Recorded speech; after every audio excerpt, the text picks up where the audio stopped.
Hello and welcome to my overly long Final Fantasy I walkthrough. Final Fantasy I was as broken as it was groundbreaking, and can be painful for players of modern games to return to. With that in mind, this guide is designed to get you through the opening chapter of the game as quickly and efficiently as possible. Here's the world of Final Fantasy as seen in Nintendo Power Issue 17. If you didn't know, this was an issue of Nintendo Power that was cover to cover a Final Fantasy walkthrough. In this video, we'll be focusing on this corner of the world, the Aldi Sea and its surrounding landmass. At the start of the game, the sea is closed off from the rest of the world. We need to open it so that the Light Warriors may begin their quest to light the orbs. Before we meet the Light Warriors, do me a favor and crank up your respawn rate. This determines how fast messages are displayed in battle. 8 is fast, 6 is regular, and anything less is unplayably slow. The Light Warriors are these little heroes. In Final Fantasy I, you choose 4 characters at the start of the game and are stuck with them until the end. There is a class change side quest in the game, but it's more like evolving a Pokemon than actually changing the class. You can beat the game with any combination of classes, but let's lay down some ground rules. In this video, I'm going to assume you're using a real team and not a gimmick team. I'm loosely defining a gimmick team as a team that has less than 3 different classes or no tank. So for example, a team of 2 and 2 is gimmicky, or 3 and 1. But this team is also gimmicky. There's no fighter, red mage, or even thief to stand in the front line. Again, these teams can beat the game, but the strategies I outline in this video aren't always going to meet their needs. That said, I'll briefly describe the classes, and you can choose from them as you please. The fighter is the best character in the game. It's the sturdiest tank and the second best damage dealer. Much of the armor and weapons in the game are exclusive to the fighter, so you're missing out if you don't have at least one. The fighter is so important that you can think of it as a difficulty setting. No fighters is hard mode, while 2 fighters is easy mode. The thief, on the other hand, is the clear worst class in the game. You can't actually steal in this game, so it plays like a weak fighter. It's supposed to be good at running away, but the formula for running away is bugged, so everybody's about the same. The only good thing about the thief is that in the class change, he becomes the far superior ninja. The last non-magic class is the black belt. It starts off weak, but soon becomes an astoundingly strong glass cannon damage dealer. In the back half of the game, spells become less useful, and you'll be glad you brought a black belt. The black mage is the primary offensive spellcaster. This is who's going to be killing bosses until the black belt takes over. Black magic is also home to the best buff in the game, Fast, a spell that at least doubles attack power. The white mage, as you would expect, uses spells focused on healing and support. The white magic spell Life is the only way to revive a fallen party member outside of a town. No Phoenix Down in this game. Finally, the red mage is a jack of all trades. It can tank and deal damage well enough, and cast both white and black magic. Plus, thanks to a bug in the spellcasting system, spells are the same strength no matter who casts it. Sadly, the red mage becomes less useful in the late game, when specialization starts paying off.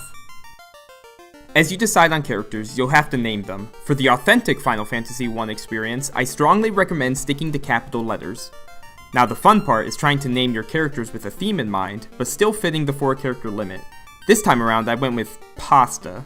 I guess I was hungry? There we go! The Light Warriors are ready to begin their quest. Just kidding, there's one more thing you should know about your team. Like later games in the series, Final Fantasy I has a front row and a back row. It's just less obvious. The first character will take 50% of the hits, the second will take 25%, and the last 25% is divided between 3rd and 4th positions. With that in mind, let's go ahead and put our bulky fighters up in the front. Okay, the Light Warriors are ready to begin their quest. Wait, no, let's go shopping. Towns in Final Fantasy I usually have a few basic shops. Here's the inn, and over here are the black magic, white magic, armor, and weapon shops. On the other side of town are the clinic and item shop. At the armor shop, go ahead and pick up chainmail for your fighters, cloth for your white and black mages, and wood armor for everybody else. Red mages can use chainmail, but it's so pricey. Weapons though are cheap. Give white mages a hammer, black mages a knife, black belts nunchucks, and everybody else a rapier. If you have black magic users, go ahead and pick up a lightning spell for one of them. Magic is expensive, so we'll come back when we can afford more. Finally, skip white magic for now, and head for the item shop. You'll spend a lot of time here throughout Final Fantasy I, but for now, just buy as many tents as you can with your remaining money. Tents heal your whole party outside of battle, and are the only way to save your game outside of a town. With that, finally, The Light Warriors are ready to begin their quest. Wait, last thing, I promise. Make sure to equip the weapons and armor you bought. This game's not going to do that for you. Okay, where was I? Ready to begin their quest. Head northwest out of Corneria to Garland's Castle, the Temple of Fiends. Along the way, you'll find random encounters. Imps are easily defeated, but I do advise running away from the other enemies. I'm serious. Even if you've never run from an RPG battle in your life, you're going to need to get used to the idea if you want to make it through this game. When you're in combat, you need to understand how Final Fantasy I's targeting system works. Watch on this turn where I attack the same enemy with all 4 of my party members. The enemy dies, but the red mage and fighter still attack the empty space where he was standing. Spread your attacks between multiple enemies so they don't overlap. Throughout the game, you'll want to get a feel for how much damage each character deals so you can spread your attacks as efficiently as possible.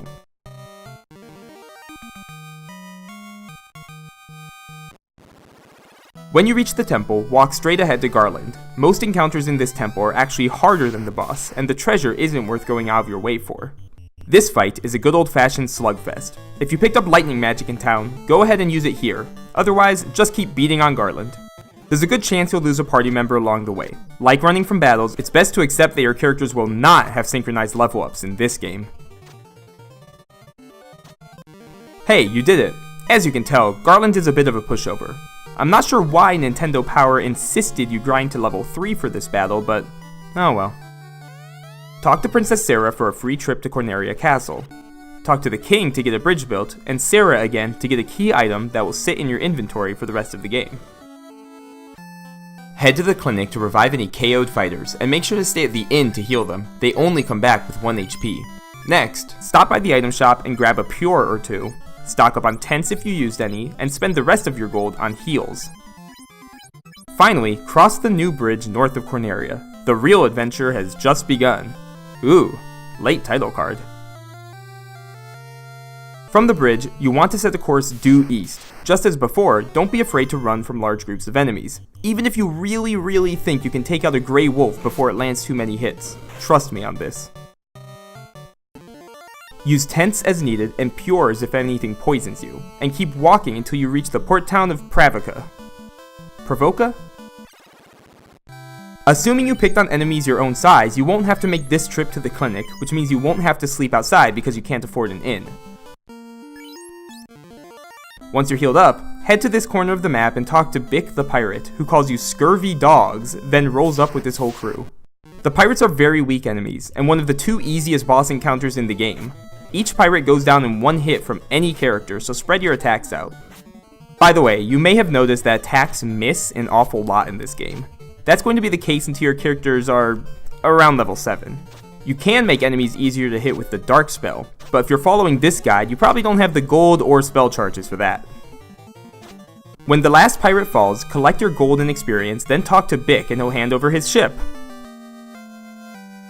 I love this. Okay, you got me. Heal up if you need to, then it's off to sail the high seas, or just the tiny one you're trapped in. Now that we're sailing, we can see the advantage of buying lightning magic instead of fire. Almost every monster in the ocean is weak to lightning. I still wouldn't fight huge groups of enemies, but at least now you have an ace up your sleeve. 48 damage, that's one of the weakest hits lightning can deal when something's weak to it. Anyway, sail west until you hit a landmass, then swing around south to land back at the port outside Corneria. Head into town and save your game at the inn. Then, turn the game off.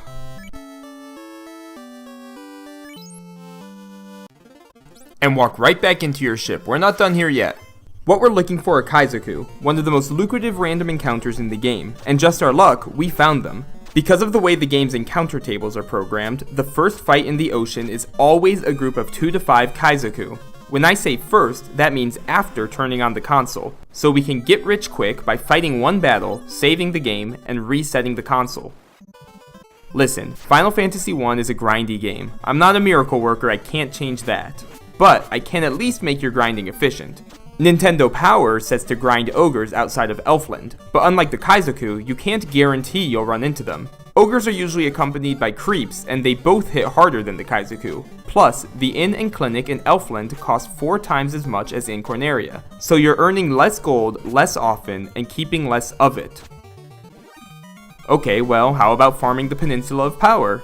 Listen, I know it's a cool little bug, but it's also a great way to end up dead. Dead to genies, dead to dinosaurs, dead to wolves, dead to zombies, you get the idea. If you really want something more interesting to do while grinding, run some errands. Head north along the coast of Corneria and pass under the bridge you crossed earlier. Dock the ship and instead of walking east like before, go north. You'll eventually reach Matoya's cave, which you may recognize as the one song from this game that still gets live performances. Yeah, great music. Anyway, Matoya won't do anything for you until she gets her crystal back. But she has a couple heals and a pure you can steal, which will save you a few hundred gold. You can also take a trip to Dwarf Cave. There's a port to the northwest of Corneria, and the cave is just a short trip south. The enemies here are the same ones you fought on the way to Pravica, so no big deal. Again, there's not much to do here, but there is 1,000 gold lying around. Besides, isn't the journey more important than the destination? Okay, so you've wandered around the whole continent and have pockets full of Kaizoku gold. It's finally time to visit all the shops I've been ignoring. The next town, Elfland, is a short trip south of Corneria. You can sail to Elfland whenever you wish by traveling due south from Corneria, but there's still some good gear in Pravica. We saw the wooden and chain armor in Corneria, but the iron armor is a must-buy for your fighter. There's a better shield in Elfland, but do buy gloves for your whole party. Gloves don't offer much protection, but there's no reason not to have them. Over in the Pravican weapon shop, they're offering short swords for your fighter and red mage that are well worth the price. The hand axe can be equipped by fighters, but it sacrifices accuracy for a tiny bit of extra damage. Since fighters and red mages can get a short sword, the scimitar is really only for thieves. In Elfland, thieves can buy a saber for 250 gold more, but I don't think it's particularly worth it. Let's take a look at Elfland. There's that saber. That iron staff is useless, but grab the iron nunchucks and large knife for your black belt and black mage respectively. The elephant in the room is the silver sword, which is almost certainly not supposed to be in this shop.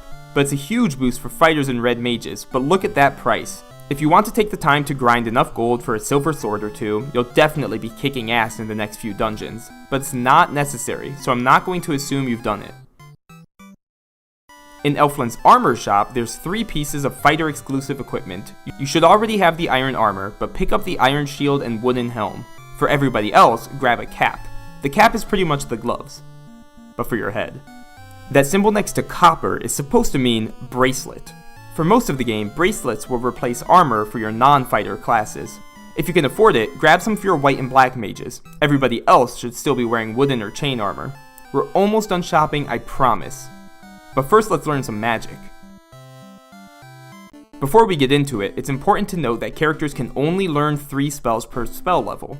This usually isn't a problem, but keep in mind that red mages still only get 3 across white and black magic. I've glossed over white magic because it's not really necessary before this point, but now that we have spending money, it's a good time to head to Corneria's white magic shop.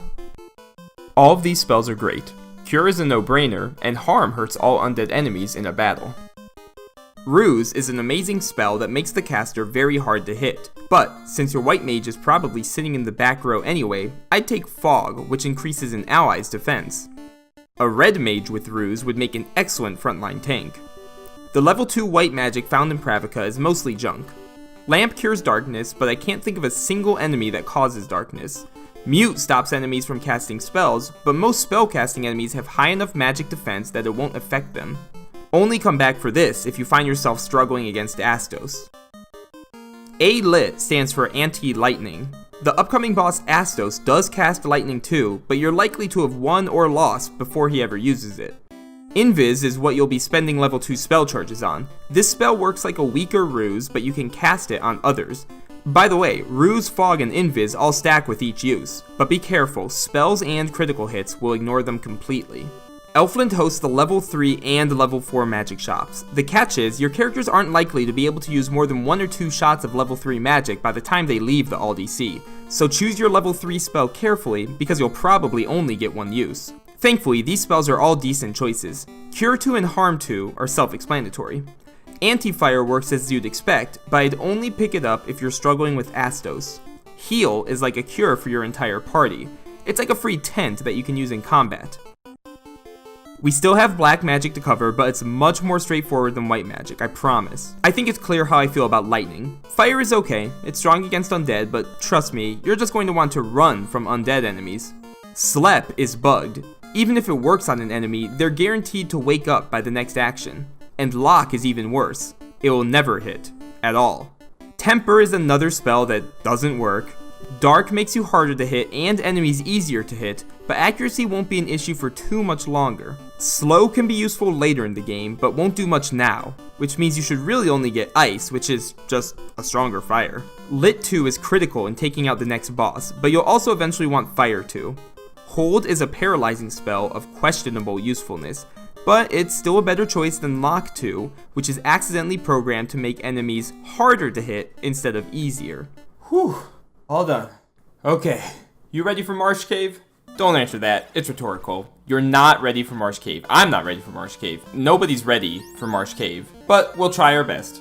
Here's the items I left Elfland with. A lot of tents, pures, and heals. Try to at least match this before you set off. I typically leave for Marsh Cave at level 5 or 6. Garland and the Pirates got me to levels 2 and 3, while running those errands got me to 4. Top it off with just a bit of Kaizoku grinding. It's a long road to Marsh Cave, and this part of the world tends to have more poisonous enemies than we've seen before. Run from bugs and snakes, but feel free to fight anything that looks like a mammal. Heal up and use a tent, and make sure to save. You'll probably be glad you did. I like to take 2 trips into Marsh Cave. The first time acts as a canary in a coal mine, to alert you if your team is significantly underpowered or under-equipped. It probably seems like I've gone overboard taking precautions, but the Marsh Cave is a deadly difficulty spike. We're here at level 5, but Nintendo Power suggested level 8 or 9, and even then, they recommended buying 99 heals. You have to buy heals one at a time in this game, so the process of filling your inventory is like 4 straight minutes of mashing the A button. Not to mention the time you spend grinding for 6,000 gold. Anyway, those chests I opened had a short sword and 600 gold respectively. Grab them and run back to the entrance. And I literally mean run.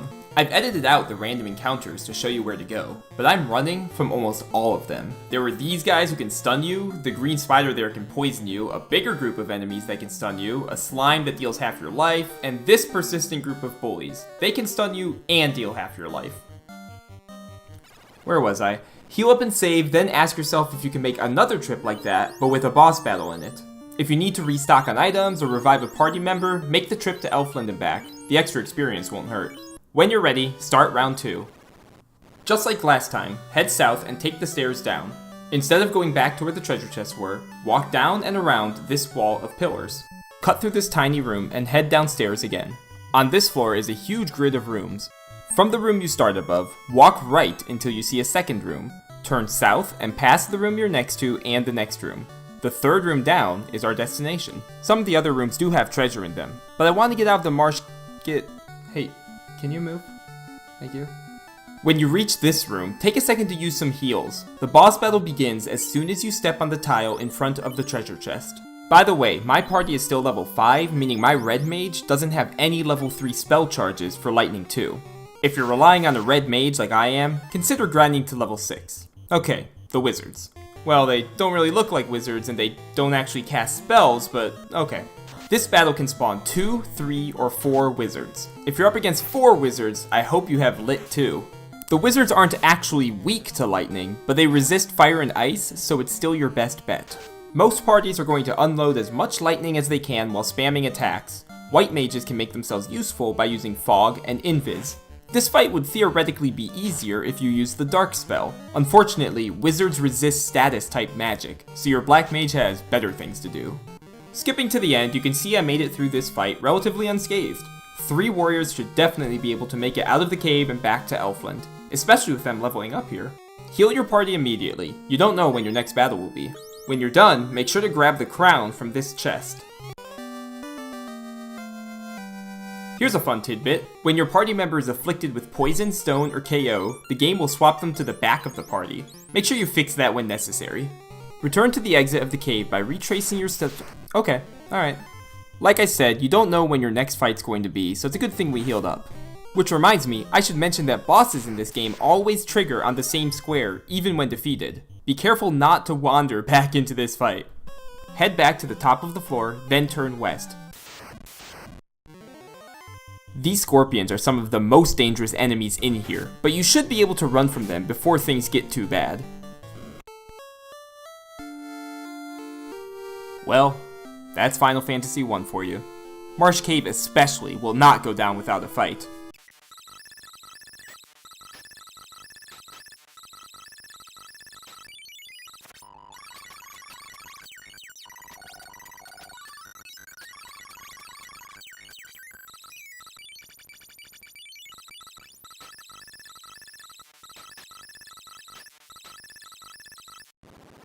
Use a tent and save, then head back toward Elfland.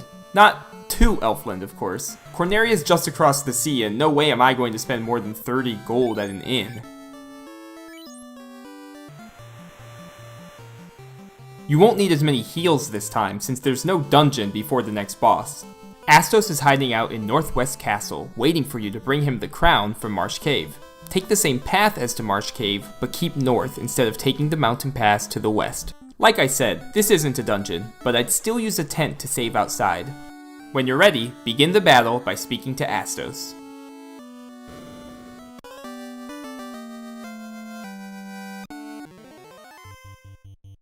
Astos is the first spellcasting enemy you'll fight. In Final Fantasy 1, enemies with spells always cast them in the same order. However, it's random whether they'll attack or cast their next spell. Astos' first spell is always Rub, an instant death spell that's very likely to immediately take one warrior out of the battle. Thanks, Astos. Remember when I said not to get caught up on keeping everybody alive? His next spell is Slow 2, which lowers how many hits a character can deal per attack, and then he casts Fast on himself, which is the opposite. This makes his attacks more powerful, but they're never really the real threat in this fight. No, the real threat is his next two spells, Fire 2 followed by Lightning 2. This is devastating, and most battles with Astos are decided by the Lightning 2. He has spells after these, but I can't tell you what they are. So, what's the strategy? First of all, don't be me. I ran from so many battles after Marsh Cave that my party is still level 5 here. Don't do that. Get to level 6 and bring some level 3 spells. Anti-Fire or Anti-Lightning would work great here, but you'll probably never use them the rest of the game. Mute has the potential to make this a laughably easy battle. Muted enemies still waste turns on spellcasting. But be warned that Astos' high magic defense means Mute has maybe a 1 in 4 chance of actually working. Black magic's a bit easier. Use every Lightning 2 you've got, then Ice, then Lightning. That's about it. Astos has incredible defense, so physical classes will pretty much be praying for a critical hit. Remember, critical hits ignore defense completely, plus deal double damage.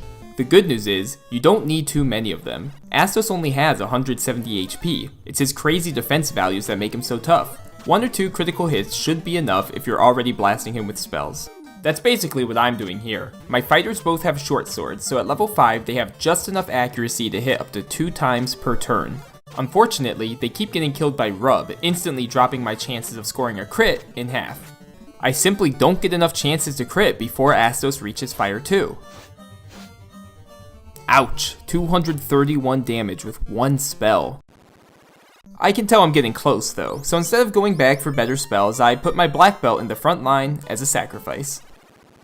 Ironically, Astos actually aims for the back of the party this time, and misses anyway. That's a huge break for me, but this fight still ended up coming right down to the wire. Astos casts Lightning 2, which miraculously hits one of my fighters for only 37 damage. Honestly, I didn't think that was possible, and on the same turn, he immediately fires back with a critical hit to end the battle.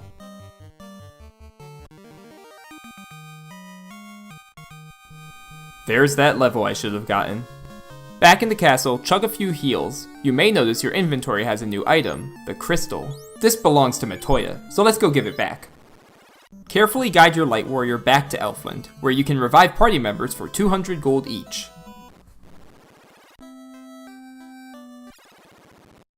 On second thought, the clinic in Corneria is only 40 gold each. Stay at the inn and sail north to Matoya's cave. She'll trade you her most powerful herb for the crystal. Hop in the ship and head back to Elfland. Give the herb to the attendant to wake the Prince of Elfland. Then talk to the prince and he'll give you the mystic key. We can use the key to open treasure vaults all around the LDC, starting right here in Elfland Castle. Hug the outside wall of the castle to get a silver hammer for white mages and copper gauntlets for a fighter. If you're feeling up to it, you can make the trip back out to Northwest Castle to find another vault. Make your way through the ruined passages of the castle to the room to the west. Be careful here, the squares directly below the chests are rigged to spawn boss battles. There's iron gauntlets, which are even better than the copper ones we just got, a falchion, and a power staff, which is super weak but sells for 6,000 gold. On the other side of the sea, take a stroll back to the Temple of Fiends. Man, remember when we came here at level 1?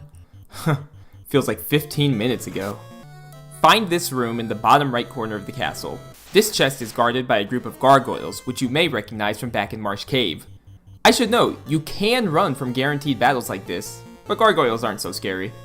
Grab the rune sword and walk to the top right corner where you have to fight the same battle for a were sword.